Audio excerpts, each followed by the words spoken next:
गाँव की गलियों में हंसी उड़ाते थे सब। मैं ख्वाबों की बातें करता था तब।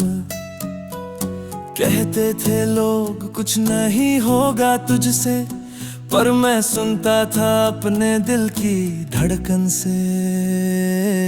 सोच अलग है मेरी, राह भी अपनी है, गिरूं अगर तो भी मंजिल सपनों की अपनी है।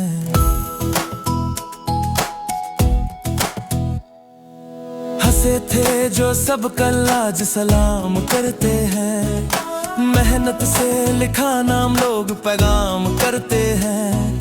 वो